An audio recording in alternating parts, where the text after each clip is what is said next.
Hi everybody, it's Matt Siddell. Today I'm joined by Toby Guest, who runs Your Apartment in Bristol with his brother Charlie. They have 160 properties in their portfolio, and it's a serviced accommodation portfolio which recently got hammered in the crisis. Their occupancy crashed to 30%, but they've got it back up to 100%. And I'm going to ask Toby how they did that, how they got through it, what they've done to make themselves look leaner and stronger. And I'm going to ask him for some tips for serviced accommodation portfolio providers up and down the country as they try and get through this crisis. Toby, welcome to the show. Good to see you. Hi, Matt. Thanks for having me. Does sound very excited about being here. Tell us what happened in mid-March, because we spoke early on, but you must have had a bit of a crisis on at first. How was that for you? How did it play out? Yeah, it was really sort of instant, actually. Kind of overnight, we just started being inundated with cancellation requests and requests for refunds of forthcoming bookings. And it was a real sort of jolt to our system, because we're at a point now where our occupancy should be at its highest level and also the highest nightly rates that we achieve. Now, you and your brother, you're quite young guys, without meaning to patronise you. Is it like 28 and 30? Yeah. Yeah. 160 properties, rent to rent, so they're all owned by landlords and others. But you've got quite a decent operating business. You must be turning over quite reasonable sums. I'm not asking for the specifics. Business over about £4 million. And then suddenly your profit's gone, but not just your profits, all your revenues and everything. And in the meantime, you still got to pay the rent to the landlords, presumably. That must have been... As you can imagine, with a rent-to-rent portfolio, the overheads are fairly high. Talk of an average property being £1,000 a month. Best part of £100,000 a month going out in fixed costs just for the properties.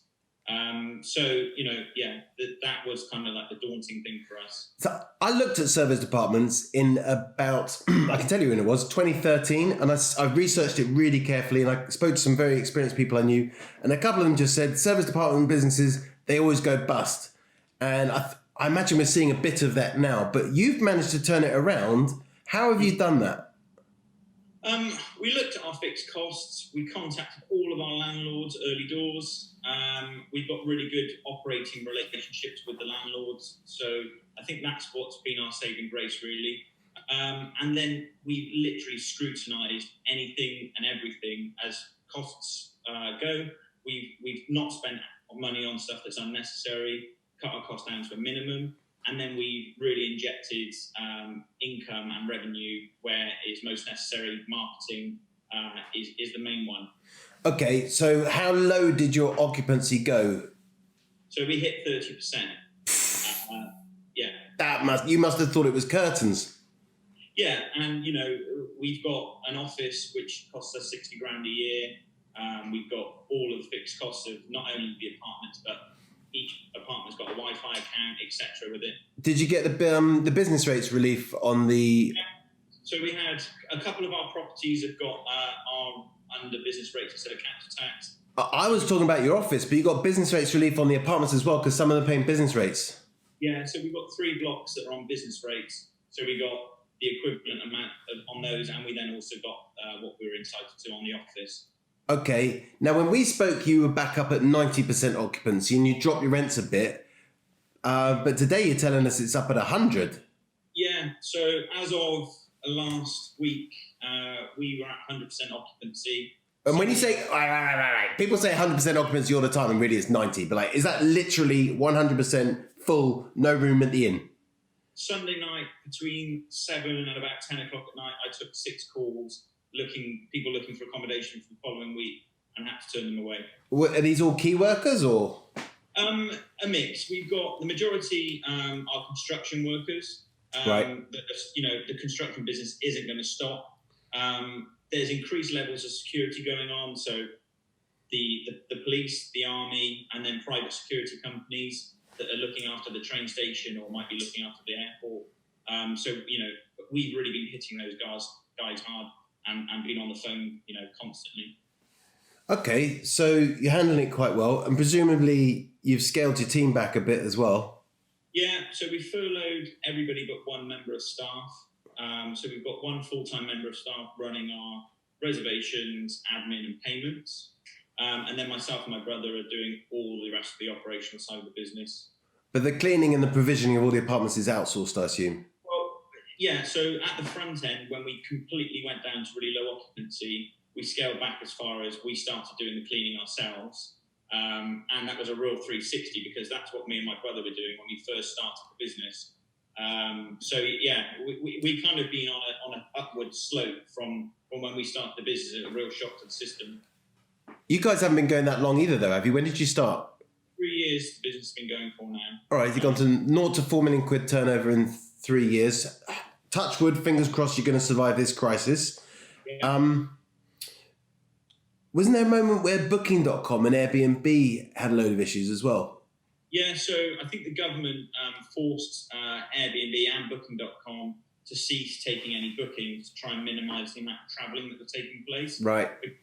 There are companies and holiday homes that people are trying to go to when they shouldn't be, and so they put freeze on bookings for a month, which probably 70% of our revenue comes from Booking.com. So we literally downloaded a month's worth of previous bookings and just hit the phones and called every single one. Of course. So it's funny you say that because we decided we wanted to support our local restaurants. We phoned our favourite restaurant, which is only at the end of the road there, and no one picked up. But I looked on Deliveroo, and I understand why they don't want to use Deliveroo because 30% of the turnover goes to Deliveroo, and that's all the profits. But like their website wasn't accepting orders, and I sent them an email. I said, "We want to support you and order food from you. Why aren't you phoning everyone who's eaten in your restaurant for the last year and offering them a 15% discount if they book in the next 24 hours?" And I never heard back from them. But maybe they don't need the business, or maybe it's just not worth it, or maybe they furlough their staff and got the business rates relief. But at some point, they're going to need to do that, right? Yeah, and I think the thing is, as much as this is a negative, what's going on, there are a lot of opportunities out there. Loads. Yeah, and it's whether you're hungry enough to go and get them. And we've literally been doing 12-hour days, 7 days a week. We've made more calls since being at home than we would have if we were in the office. Yeah. I've been in and out of the office daily. It's not been a holiday for us. It's been more of a survival. Of course, mate. It's not business as usual. There's like a massive crisis on, and everyone needs to accept that. Like right now, you're fighting to keep hold of your job or keep hold of your business. Incidentally, where are you getting your beard trimmers from? Because I'm lucky my girlfriend's staying with me and she's been cutting my hair. Otherwise, I'd look like you. There's no way I would let Nat near my hair. God knows what would happen. I've got more chance to let my 4-year-old boy cut my hair. All right, so what hours are you doing then? So we've literally been doing... We usually do 7:30. We're in the office and leave at 6:37.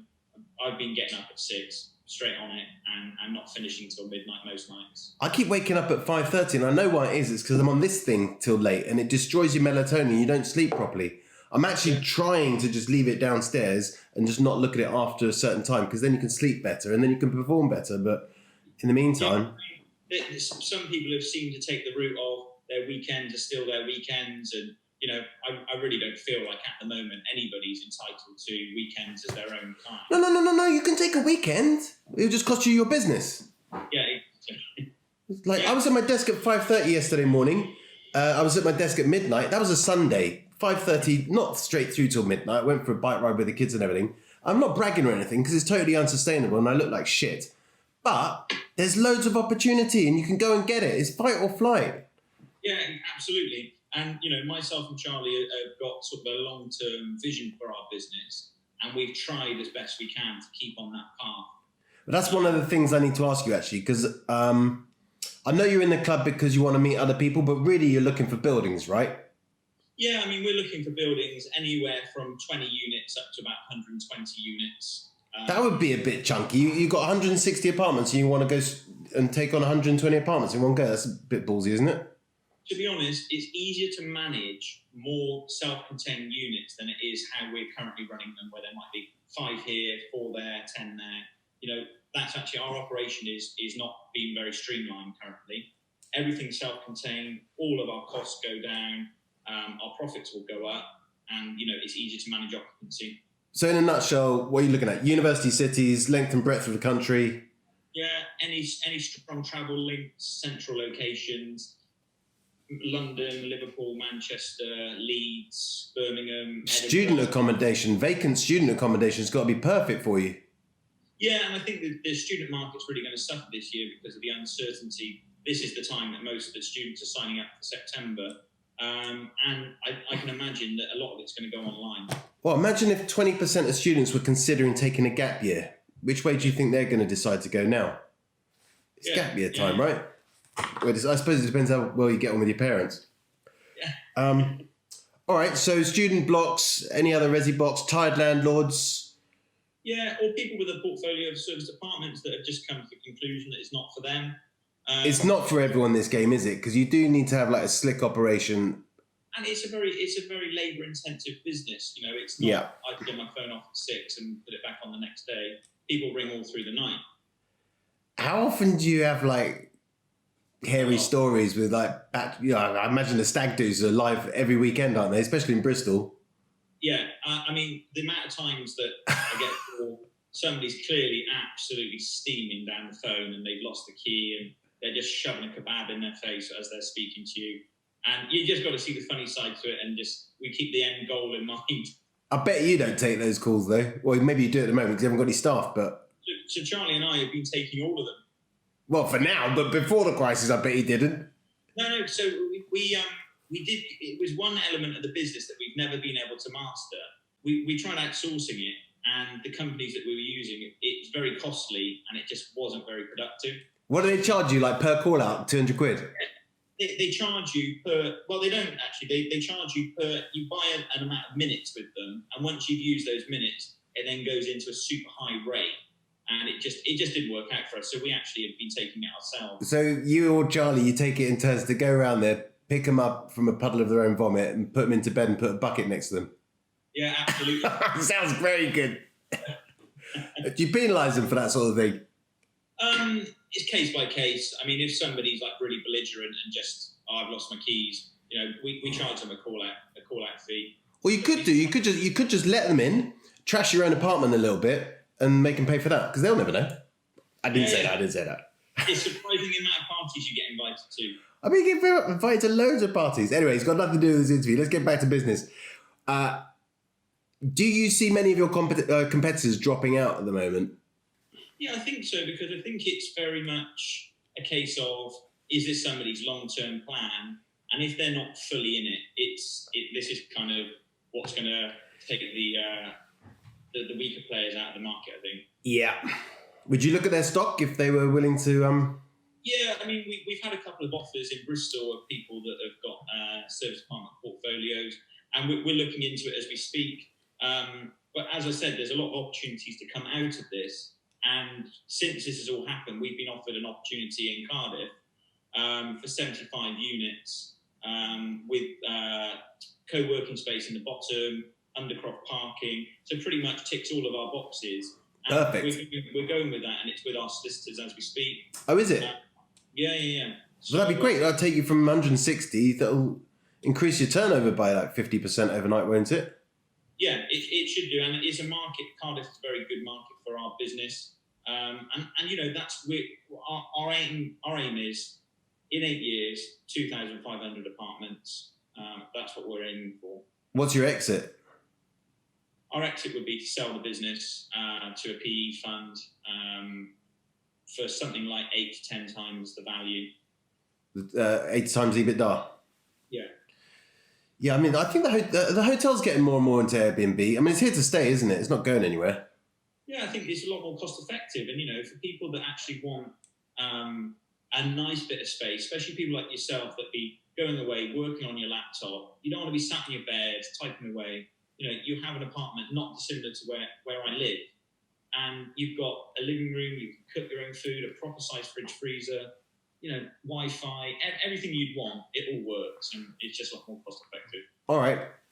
How do your rents today compare to your rents in this time last year? So we've dropped our occupancy, or we did drop our occupancy when this, we've dropped our nightly rates probably by about 50% when this first all started.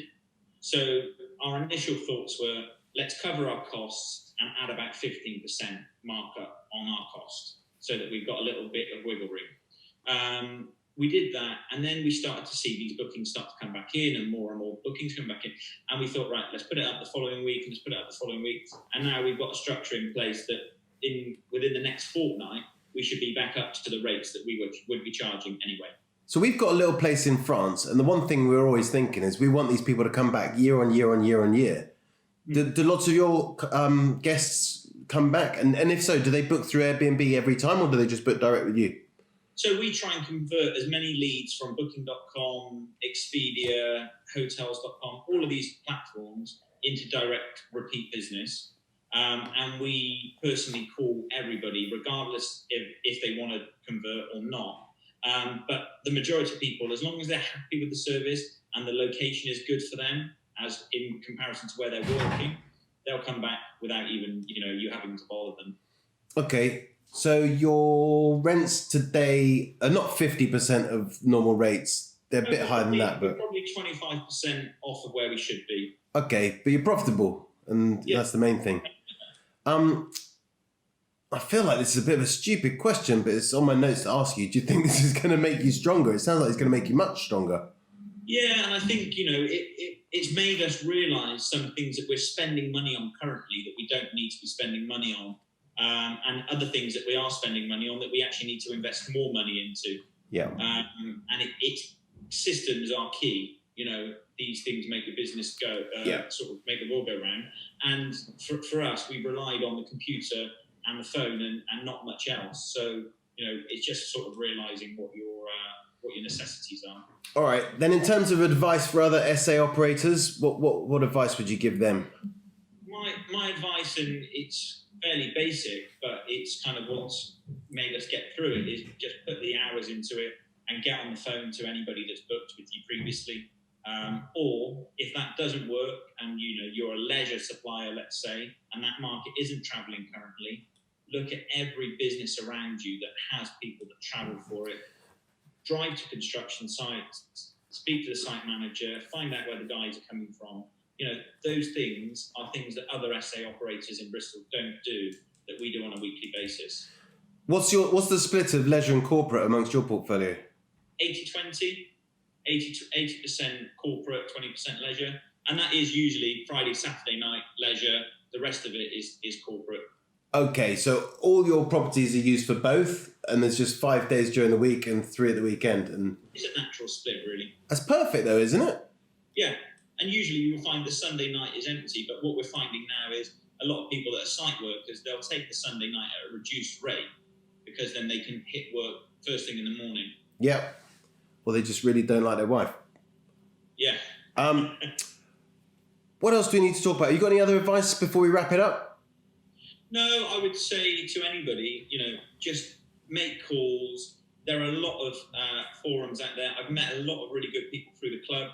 And it's even just asking for general business advice. The WhatsApp group's great, and the Facebook group as well. I would get on that. But if anybody's got any questions that they want to ask specific to SA, then feel free to contact me. Also, anyone in the club who's watching, then Toby and Charlie are there to take buildings. That's what you're really after, because then you can grow in 20s and 30s and 40s, and that's how you can really get the growth into the business. All right. I think it's great that you've survived a major crisis like this at such an early stage of your business career. So hats off to you, mate. And of course, we've got to get you involved in Tropolis. What is going on with that then, Matt? It's live. I'm a bit busy, mate. There's a lot going on, but it's live. We've got some great members. Got a guy who sold his business 10 years ago, wants to build a portfolio and wants to invest in stuff. He's already looking at opportunities, actually. If you found a good building and you wanted to be the tenant, he'd be a good investor for you because he doesn't want to have anything to do with the management. And that's what we're looking at. He might even give you some of the capital appreciation if it's something you could add some value to. And you can take the majority of the income. We've got some other very interesting members, and just don't go anywhere. I know you're one of the experts, and everybody wants to know about serviced accommodation because it's one of the sexiest. I think it's a great strategy if you get it right. Yeah. I mean, if you get it wrong, you're just going to be dealing with all sorts of problems and losing money. Yeah, I think the main thing that people miss out is having a USP. Although it's serviced accommodation, people just think, let's go to IKEA, let's fill my flat up with IKEA, and then stick it on Booking.com, and it just doesn't work. You renting most of your furniture? What we used to do was rent, but now we purchase everything and we lease it back, and then with a buyback clause in the end. It's the most tax efficient way of doing it. Yeah, we don't want to talk about tax. It's boring. All right. Well, look, I think it's been really interesting watching you and Charlie cope with this. I was worried about everyone when the crisis really started kicking off. But the one thing I'm observing is the people that choose to fight rather than flight and focus on the solutions, they find solutions. We're revising everything we do. It's a great excuse to have a proper good clean out. I want to make loads of changes because they're all improvements. And most of them are improvements that I knew I needed to make already. And now I've just got the perfect excuse to do it all in one go. Yeah. So, all right. Well, Toby, it's been great having you on the show. Just want to say thanks for joining us. I'll see you soon. Good to see you, Matt. Cheers, buddy.